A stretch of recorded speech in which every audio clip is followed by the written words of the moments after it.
तो next chapter है ये हम लोगों का ट्रांसपोर्ट इन प्लांट।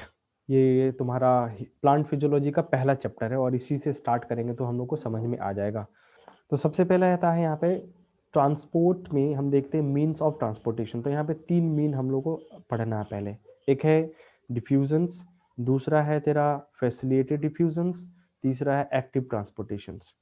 अब कहोगे इसमें ऑस्मोसिस कहीं दिख नहीं रहा है, तो ऑस्मोसिस भी क्या होता है, एक स्पेशल टाइप का डिफ्यूजन ही है, ठीक है, वो अलग से कुछ है नहीं। तो डिफ्यूजन्स, उसके बाद फैसिलिटेटेड डिफ्यूजन्स, फैसिलिटेटेड डिफ्यूजन और डिफ्यूजन, इसमें क्या होता है, कोई ना कोई कैरियर प्रोटीन इन्वॉल्व होता है। और ये एक्टिव ट्रांसपोर्टेशंस, तो एक्टिव ट्रांसपोर्टेशन यहाँ पे एटीपी खर्च होगा और इसका जो मूवमेंट होता है वो अगेंस्ट कॉन्सेंट्रेशन ग्रेडियंट होता है। अब ये सब जो भी बोल रहे हैं उसका क्या मतलब है, आराम से धीरे धीरे ये समझना है, समझने वाला चैप्टर है। इसको थोड़ा सा लॉजिकली दिमाग खोल के और कुछ क्वेश्चन प्रैक्टिस कर करके इसको अच्छे से समझ सकते हैं हम लोग। इसमें थोड़ा मेहनत करना पे तुम लोग, क्योंकि ये हल्के फुल्के में नहीं समझ में आएगा, क्योंकि थोड़ा सा टफ है। क्वेश्चंस क्या है क्या नहीं वो सब छोड़ो, लेकिन मेहनत करना पड़ेगा थोड़ा सा, इसमें ध्यान रखना, तुम लोगों को मेहनत करना है। चलो, तो इसमें 3 हमें मीन्स पढ़ना है, diffusion, facilitated diffusion, active transportation, और बीच में लोग ऑस्मोसिस पढ़ेंगे। तो पहले ये 3 पढ़ते हैं, देन उसके बाद ऑस्मोसिस पढ़ेंगे। तो सबसे पहले आता है डिफ्यूजन्स। देख, जस्ट फॉर एक एग्जांपल्स के लिए एकदम एग्जांपल, सिंपल सा एग्जांपल देते हैं कि डिफ्यूजन्स क्या होता है, ठीक है। जैसे मान लो परफ्यूम है, उसका बॉटल स्प्रे किया, या कोई सेंट का बॉटल है जैसे खोला, तो किसी कमरे में किसी कोने में खोला तुमने, फिर वो धीरे धीरे धीरे धीरे देखना डिफ्यूज होके क्या होता है, वो पूरे रूम में फैल जाता है। तो मतलब वो जो गैसेस के मॉलिक्यूल्स है वो एक जगह से क्या हो रहे हैं, पूरे रूम में चले गए। तो वो एक तरह का क्या हो गया, मूवमेंट हो गया उस गैसेस मॉलिक्यूल्स का।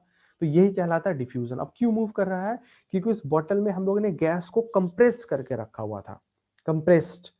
अब जैसे उसको मतलब देखा कि उसका जो फ्री एनर्जी, उसके पास जितना पोटेंशियल एनर्जी है वो और ज्यादा है, तो वो उसको काइनेटिक एनर्जी में कन्वर्ट किया और वो एक जगह से दूसरी जगह मूव करके चला गया। इसी प्रोसेस को कहते हैं डिफ्यूजन कहते हैं, ठीक है। तो डिफ्यूजन क्या हो गया है, स्लो मूवमेंट होता है ऑफ गैसेस का, लिक्विड का या सॉलिड, किसी का भी हो सकता है, सॉलिड का, गैस का, लिक्विड का, from high concentrations region to the low concentration regions without expending any energy, कोई भी एनर्जी खर्च नहीं होता है, एक पॉइंट।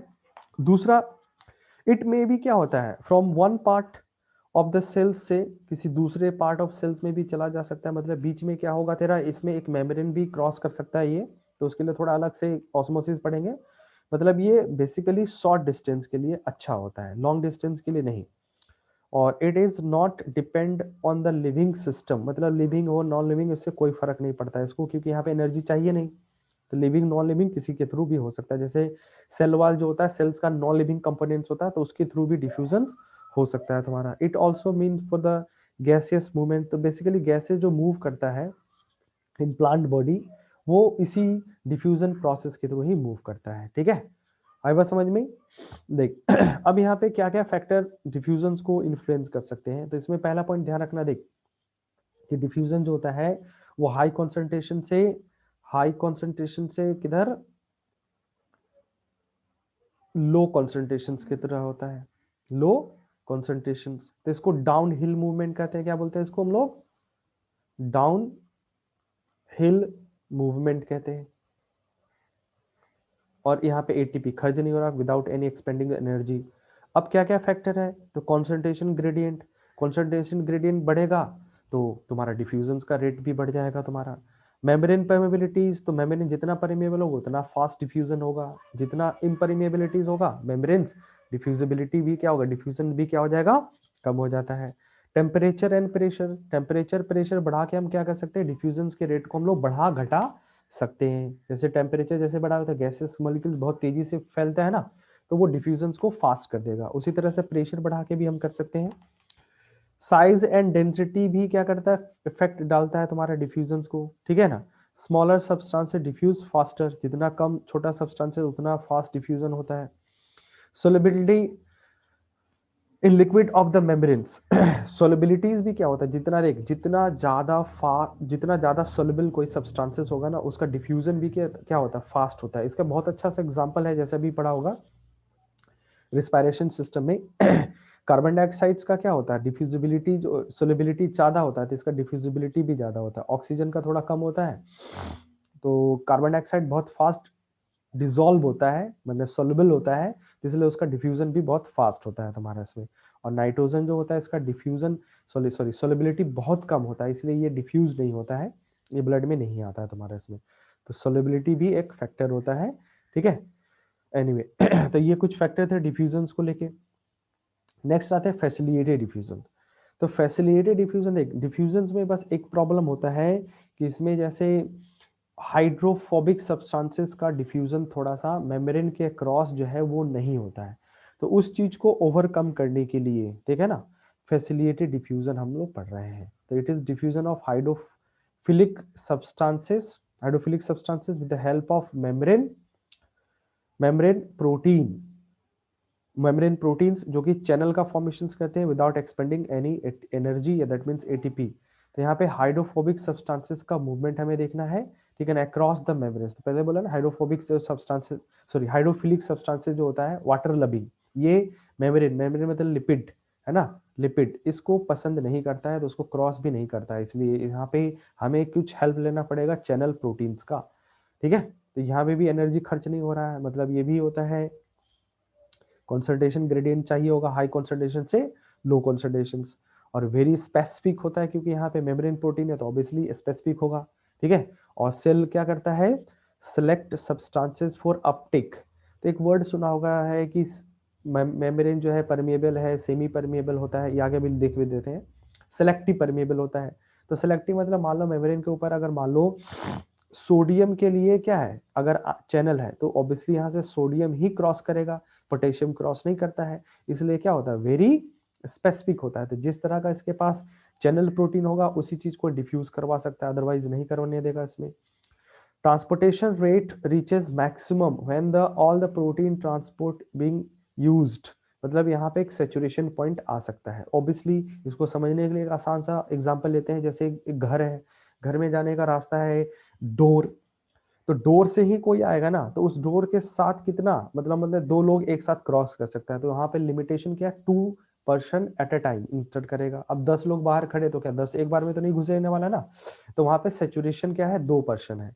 तो इस तरह से यहाँ पे भी क्या होता है, सेचुरेशन पॉइंट आ जाएगा। सर हाँ सर ये क्या लिखा है, it is sensitive to inhibitors, ये क्या लिखा है? सेंसिटिव टू, आगे बताते सब बताते हैं सब बता रहे, टेंशन मत ले, पहले ये तो समझा, सेचुरेशन पॉइंट समझा। तो अरे मतलब इस चैनल प्रोटीन्स के थ्रू, मतलब एट ए टाइम जितने भी मॉलिक्यूल्स पास कर सकते हैं तो उतने को ही क्रॉस करेगा, उसके आगे तो नहीं कर पाएगा। तो यहाँ पे एक सेचुरेशन पॉइंट आ जाता है, ठीक है। दूसरा, जिस भी ट्रांसपोर्टेशन में अगर कोई कैरियर प्रोटीन इन्वॉल्व होता है, ध्यान रखना कोई भी कैरियर प्रोटीन इन्वॉल्व है, तो अगर हमने क्या किया, कोई टॉक्सिन सब्सटेंस जिसको इनहिबिटर कह रहे हैं मिला दिया, है ना, इनहिबिटर मिला दिया, तो ऑब्वियसली वो इनहिबिटर क्या करेगा, उस प्रोटीन के कॉन्फॉर्मेशंस को चेंज कर देगा, और जैसे चेंज करेगा तो जो ट्रांसपोर्टेशन हो रहा था उस चैनल के थ्रू, अब वो ट्रांसपोर्टेशन नहीं हो जाएगा। तो दैट मीन्स जो भी ट्रांसपोर्टेशन या डिफ्यूजन जिस किसी कैरियर प्रोटीन के थ्रू होता है, वो सब के सब क्या होते हैं, सेंसिटिव होते हैं to the inhibitors that reach with the protein side of the chain, ठीक है ना। आई बात समझ, जो रिएक्ट करेगा, जो react with the protein channel या साइड चेन जो भी है उसके साथ, हाँ जो उसके साथ एसोसिएट उनके साथ रिएक्ट करेगा और उनको इनहिबिट कर देता है, ठीक है। तो वहां पे प्रॉब्लम है, क्लियर है। आगे और भी बोलते हैं इसमें, कंपेयर करके देख लेंगे इसमें। देख, अब थोड़ा सा देखते हैं कि ये जो फैसिलिटेटेड डिफ्यूजन है वो किसके थ्रू हो रहा था, चैनल के थ्रू था। ये सब प्रोटीन का बना, प्रोटीन चैनल या कैरियर प्रोटीन्स के थ्रू हो सकता है, ठीक है। तो चैनल क्या होता है, चैनल क्या होता है, तो जब सेल मेम्ब्रेन मैंने पढ़ाया था, तो सेल मेम्ब्रेन में हम लोगों ने पढ़ा था फ्लूइड मोजाइक मॉडल, याद आ रहा कुछ, फ्लूइड मोजाइक मॉडल, ठीक है। तो फ्लूइड मोजाइक मॉडल में हमें पता चला था कि ये जो फॉस्फोलिपिड है, ये फॉस्फोलिपिड, इस फॉस्फोलिपिड्स के बीच बीच में इस तरह से क्या होता था, कोई ना कोई प्रोटीन एसोसिएटेड होता, ट्रांसमेम्ब्रेन प्रोटीन इस तरह से। तो ये ही है बनाता है ये ट्रांसमेम्ब्रेन प्रोटीन्स, एक्सट्रिंसिक इंट्रिंसिक ऐसे प्रोटीन ही था, और ये ट्रांसमेम्ब्रेन प्रोटीन इंट्रिंसिक प्रोटीन्स जो था, तो ये मिलके एक चैनल फॉर्म करता है। उसमें लिखा भी होगा मैंने, प्रोटीन वाले में मतलब मेम्ब्रेन में लिखा भी होगा मैंने, चैनल का फॉर्मेशन करता है। तो अब यही सी चैनल्स के थ्रू क्या होता है, ये जो आयंस है या फिर कोई सब्सटेंसेस है जिनका डिफ्यूजन होना है, ट्रांसपोर्टेशन होना इस साइड से इस साइड, वही ये सब चैनल प्रोटीन्स होता है या कैरियर प्रोटीन्स होता है।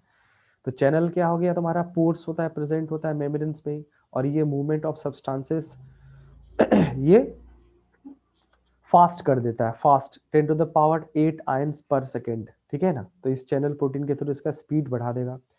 कैरियर प्रोटीन्स भी क्या होता है इसमें, यहाँ पे पोर्स अपसेंट होता है, मतलब यहाँ पे देख एक चीज ध्यान रखना, जैसे यहाँ पे ये जो उसको हम टॉप से अगर देखते हैं तो इस तरह से देख, एक दो इस तरह से मिला मिला इस तरह से, और एक चैनल प्रोटीन बना दिया, और बाकी ये सब क्या है, ये सब लिपिड है तुम्हारा, ये सब लिपिड है तुम्हारा, ये सब लिपिड है, और यहाँ पे एक छेद दिख रहा है, पोर्स दिख रहा है।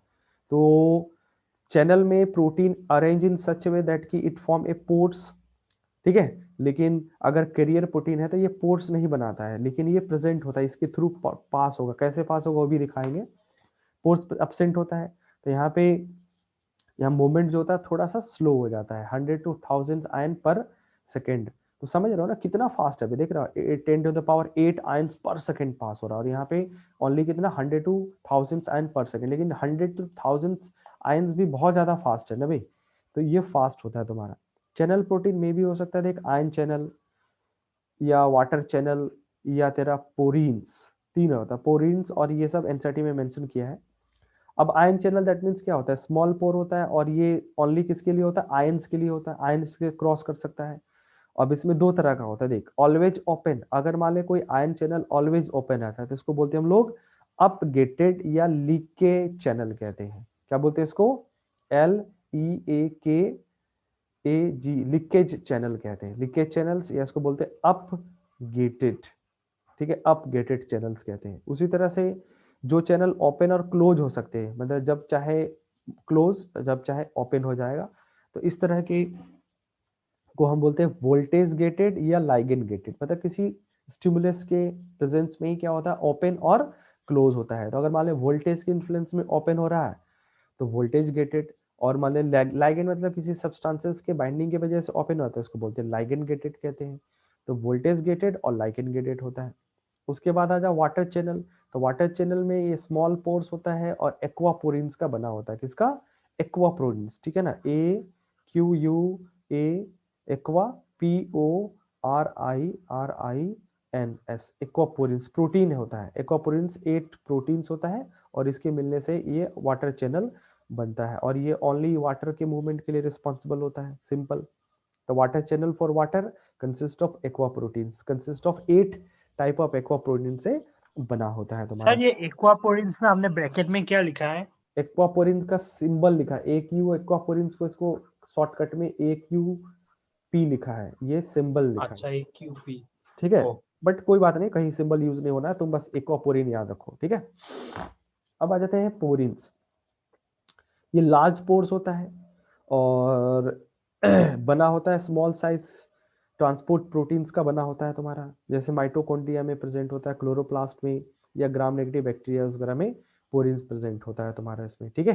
तो दैट मीन्स कह सकते हैं कि पोरिन्स जो है ये मेम्ब्रेन की परमेबिलिटीज के लिए रिस्पॉन्सिबल होता है, मेम्ब्रेन परमेबिलिटीज के लिए रिस्पॉन्सिबल होता है तुम्हारा इसमें पोरिन्स। तो ये चैनल है। उसके अलावा देखो इसमें ये जो कैरियर प्रोटीन्स है ये अरेंज होते हैं इस तरह से, यहाँ पे एक यूनिपोर्ट, उसके बाद ये को ट्रांसपोर्टेशन, यहाँ पे क्या हो रहा है, को ट्रांसपोर्ट, और यहाँ पे यूनि ट्रांसपोर्ट होता है, यूनिपोर्ट। तो इसका मतलब हो गया कि इसमें सिर्फ एक ही कोई या तो अंदर से बाहर जाए या बाहर से अंदर आए। तो इसको ये जो दिख रहा है ये कैरियर प्रोटीन है। तो यूनिपोर्ट, यूनिपोर्ट मतलब कोई एक सब्सटेंसेस या अंदर या बाहर कहीं भी जाए। को ट्रांसपोर्टेशन का मतलब होता है कि यहाँ पे दो सब्सटेंसेस का अंदर बाहर होता है, तो एंटीपोर्ट और सिम्पोर्ट। सिम्पोर्ट का मतलब दोनों सब्सटेंसेस या अंदर से बाहर जाए, ठीक है, तो उसको बोलते हैं सिम्पोर्ट, या अंदर से बाहर भी है, कुछ भी हो कोई प्रॉब्लम नहीं, लेकिन दोनों का डायरेक्शन एक ही साइड में रहता है। एंटीपोर्ट का मतलब हो गया कि इसमें दोनों का डायरेक्शन ऑपोजिट होता है, मतलब अगर एक इन हो रहा है तो एक दूसरा क्या होगा, आउट और इन हो रहा है। इसमें या तो दोनों आउट होंगे या तो दोनों इन होंगे तुम्हारा, तो एक ही डायरेक्शन में रहता है तुम्हारा, ठीक है। तो इसको बोलते हैं हम लोग को ट्रांसपोर्टेशन। को ट्रांसपोर्टेशन दो तरह का है, एंटीपोर्ट और सिम्पोर्ट ट्रांसपोर्टेशन। तो ये सब कैरियर प्रोटीन्स है तुम्हारा इसमें, ठीक है। अब देख कैरियर प्रोटीन्स में जैसे यहाँ पे देखा हम लोगों ने कि कोई पोर्स नहीं होता है, देखिए लिखा ना, कैरियर प्रोटीन्स में पोर्स अपसेट, तो पोर्स नहीं होता तो कैसे ट्रांसपोर्टेशन करेगा, उसी का मैकेनिज्म यहाँ पे बता रहे हैं, ठीक है, मैकेनिज्म्स। तो मैकेनिज्म्स में देखो यहाँ पे मैकेनिज्म ऑफ कैरियर प्रोटीन्स जो है, नंबर ध्यान रखना, देख नंबर 1 सबसे पहले क्या होता है, आयंस बाइंड करता है, ये बाइंड कर गया, आयंस बाइंड कर गया, ठीक है। अब आयन के बाइंडिंग के वजह से क्या होता है, यहाँ पे एक आयन कैरियर प्रोटीन कॉम्प्लेक्स बनता है, और आयन कैरियर प्रोटीन कॉम्प्लेक्स जो है, ठीक है ना, इसके वजह से यहाँ पे इस प्रोटीन में थर्ड नंबर है, यहाँ पे नंबर ध्यान रखना, कन्फर्मेशनल चेंजेस होता है कैरियर प्रोटीन्स में, और इस कन्फर्मेशनल चेंजेस के वजह से क्या होता है, जो बाइंडिंग एफिनिटी होता है, बाइंडिंग एफिनिटी मतलब जो इस आयन से इस कैरियर प्रोटीन के बीच में जो एफिनिटी था, तो उसको मैं बोला बाइंडिंग एफिनिटी। तो बाइंडिंग एफिनिटी जो होता है कैरियर प्रोटीन्स का, वो डिक्रीज होना स्टार्ट हो जाता है। बट उसी टाइम पे क्या होता है कि यहाँ पे तेरा आयंस जो है इस कन्फर्मेशनल चेंजेस के वजह से, ये देख, ये कन्फर्मेशन चेंज होने के वजह से जो आयन यहाँ बाइंड कर रहा था वो अंदर आ गया। अब एफिनिटी कम हो गया, एफिनिटी कम होगा तो आयंस क्या हो जाएगा, अंदर रिलीज हो जाएगा, ये अंदर रिलीज हो गया, आयंस अंदर रिलीज हो गया, ठीक है। अब रिलीज होने के बाद फिर जैसे मतलब ये आयंस इससे अलग हुआ, तो इसका कन्फर्मेशन फिर से पहले जैसा हो जाएगा, तो रीगेन द सेम कन्फर्मेशन, तो ये वापस से क्या हो जाएगा, फिर से इसी तरह का रिकॉन्फर्मेशन हो जाता है। तो इस तरह से क्या होता है, इसमें चलता रहता है, साइकिल चलता रहता है तुम्हारा इसमें, ठीक है। तो पहला स्टेप क्या था, आयंस बाइंड होता है, ठीक है। दूसरा स्टेप क्या था, इसमें आयन कैरियर प्रोटीन कॉम्प्लेक्स बनता है, और इसके बनने के वजह से क्या होता है, थर्ड, कि इसमें जो कॉन्फर्मेशनल चेंजेस होता है, कॉन्फर्मेशनल चेंजेस के वजह से आयन जो है वो बाहर से अंदर आ गया। उसके बाद जैसे अंदर आया तो अब क्या होता है, जो बाइंडिंग एफिनिटी था आयन और कैरियर प्रोटीन्स के बीच में, वो कम होना स्टार्ट हो जाता है, और जैसे कम होगा तो ये क्या होगा, तुम्हारा आयंस को अंदर रिलीज कर देता है, और once the ion gate release, तो इससे क्या होता है, जो कैरियर प्रोटीन है रीगेन द ओरिजिनल कन्फर्मेशन, जैसा पहले था वैसा हो जाता है, तो फिर से ये दूसरे आयन के साथ बाइंड करने के लिए फिर से कैपेबल हो जाता है, तो फिर से बाइंडिंग करेगा। तो इस तरह से साइकिल चलता रहता है, और आयन का ट्रांसपोर्टेशन होता रहता है थ्रू द कैरियर प्रोटीन्स के थ्रू। कोई दिक्कत यहाँ तक? No sir. तो यही था हम लोग का ओवरऑल जो भी था, ठीक है। चलो नेक्स्ट आ जाते हैं, थर्ड मीन है ट्रांसपोर्टेशन का, और वो है एक्टिव ट्रांसपोर्टेशन। तो एक्टिव ट्रांसपोर्टेशन में पहले ही बोला था कि यहाँ पे क्या होता है, एनर्जी खर्च होता है, और ध्यान रखना जब भी एक्टिव ट्रांसपोर्टेशन होता है तो इसमें जो मॉलिक्यूल्स का जो मूवमेंट होता है, transportation of molecules against concentration gradient होता है, दैट मीन्स लो कॉन्सेंट्रेशन से हाई कॉन्सेंट्रेशन, इसलिए इसको बोलते हैं अप हिल ट्रांसपोर्टेशन। क्या बोलेंगे, अप हिल ट्रांसपोर्टेशन। और इस ट्रांसपोर्टेशन के लिए भी कोई ना कोई मेम्ब्रेन प्रोटीन या कैरियर प्रोटीन चाहिए होता है, और साथ में एक्टिव ट्रांसपोर्टेशन है तो ऑब्वियसली इसमें क्या होगा, एक्सपेंडिचर ऑफ एनर्जी, एनर्जी खर्च होता है तुम्हारा इसमें, ठीक है। क्या होगा, एनर्जी खर्च होता है तुम्हारा इसमें। ट्रांसपोर्ट रेट, ठीक है, इसमें भी क्या होता है, एक सैचुरेशन पॉइंट आ सकता है, ठीक है। और ये भी क्या होगा, किसी ना किसी इनहिबिटर से क्या होगा, सेंसिटिव होता है, क्योंकि पहले ही बोला था ना, अगर कोई भी तरह का कैरियर प्रोटीन्स या मेम्ब्रेन प्रोटीन्स इन्वॉल्व है ट्रांसपोर्टेशन के लिए, तो दे गेट सैचुरेटेड, और उनका जो इफेक्ट है मतलब इनहिबिटर के प्रेजेंस में, वो जरूर इफेक्टेड होता है तुम्हारा इसमें, ठीक है, ये इफेक्टेड होगा जरूर, ठीक है। तो वही 2 पॉइंट सेम पॉइंट वहां पे रिपीट किया गया है तुम्हारा इसमें, ठीक है। तो यहाँ पे याद क्या रखना है, against concentration gradient, low to high transportation, ATP खर्च होता है, अप हिल ट्रांसपोर्टेशन कहते हैं, दे गेट सैचुरेशन पॉइंट इसमें आ जाएगा, जिसमें क्या होगा, उसके बाद बियॉन्ड दैट पर्टिकुलर पॉइंट जो भी ट्रांसपोर्टेशन आया ना, वो उससे ज़्यादा नहीं कर सकता है। और ऑब्वियसली अगर यहाँ पे कोई ना कोई कैरियर प्रोटीन इन्वॉल्व है तो ये स्पेसिफिक होता है, और इसके साथ कोई ना कोई इनहिबिटर बाइंड करके इसको इनएक्टिव कर देता है, ठीक है। तो ये सेंसिटिव होता है इनहिबिटर्स के लिए, ठीक है।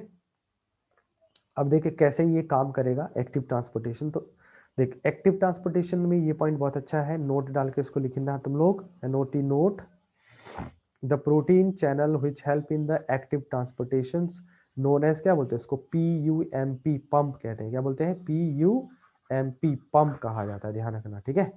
पंप मतलब चैनल पंप या कैरियर प्रोटीन पंप ऐसे बोल सकते हैं। अब यहाँ पर देख मैकेनिज्म्स क्या है तुम्हारा, मैकेनिज्म्स में फिर वही देख, नंबर याद रखना है, नंबर 1 ये है 1, ये है 2, ये है 3, ये है 4, ऐसे रोटेट होता है एक नंबर। तो एक्टिव अभी क्या है, ये एक्टिव है क्योंकि यहाँ पे phosphorylations carrier proteins, phosphorylated carrier protein इसके साथ रहता है, मतलब इस कैरियर प्रोटीन के साथ फॉस्फेट ग्रुप जुड़ा रहता है, और फॉस्फेट ग्रुप अगर इसके साथ जुड़ा हुआ है तो मतलब ये एक्टिव स्टेट में होता है। तो दैट मीन एक्टिव स्टेट का एक और मतलब निकाल सकते हैं, have affinity for their ions. तो अब आयंस फटाफट बाइंड करता है, बाइंड करता है। बाइंड करने के बाद इसमें से क्या होता है, इस प्रोटीन से फॉस्फेट रिमूव हो जाता है, ठीक है ना। तो डी एक्टिवेशन बाय फॉस्फेटेज, तो फॉस्फेटेज एंजाइम जो होता है इस कैरियर प्रोटीन के साथ जो फॉस्फेट जुड़ा हुआ था, इस फॉस्फेट को रिमूव कर देता है। तो रिमूव जैसे हुआ तो अब ये क्या होगा, इनएक्टिव हो जाता है, इनएक्टिव, ठीक है ना। डीफॉस्फोलेटेड कैरियर प्रोटीन इनएक्टिव, और इनएक्टिव है तो ऑब्वियसली इसके साथ कोई एफिनिटी शो नहीं कर सकता, बाइंडिंग एफिनिटी जो था ना वो शो नहीं करता है, और वो तुरंत क्या होता है, एफिनिटीज कम होता है, तो इसके वजह से आयंस अंदर रिलीज हो जाता है, ठीक है। तो अब ये रिलीज हो गया।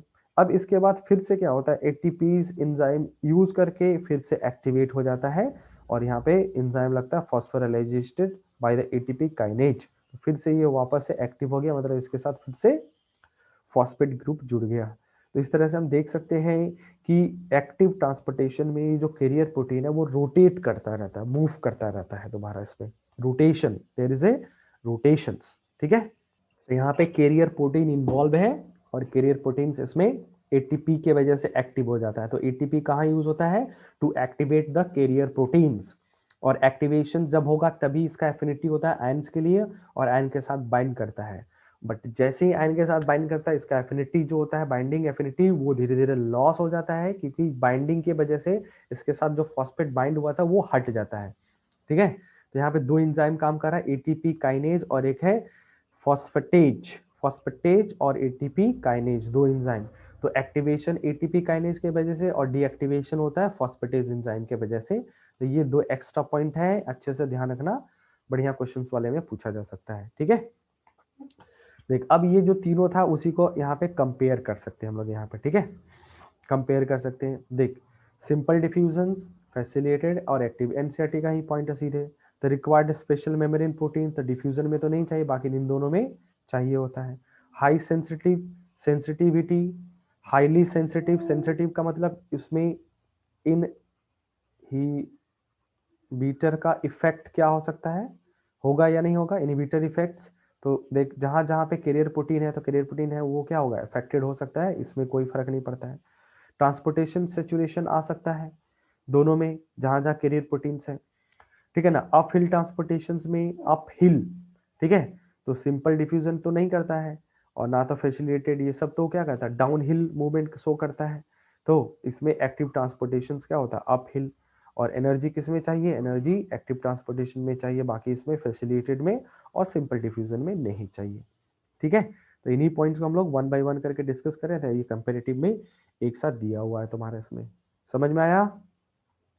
तो ये था तीनों का कम्युलेटिव इफेक्ट, ठीक है। चलो अब हम लोग मूव कर रहे हैं किधर, ऑस्मोसिस पढ़ने के लिए, क्योंकि अब नेक्स्ट ऑस्मोसिस पढ़ाना है तुम्हारे एनसीईआरटी में, वाटर रिलेशन दिया, सॉरी वाटर पोटेंशियल दिया हुआ है। तो वाटर पोटेंशियल हम थोड़ा बाद में पढ़ाएंगे, पहले हम लोग ऑस्मोसिस पढ़ते हैं।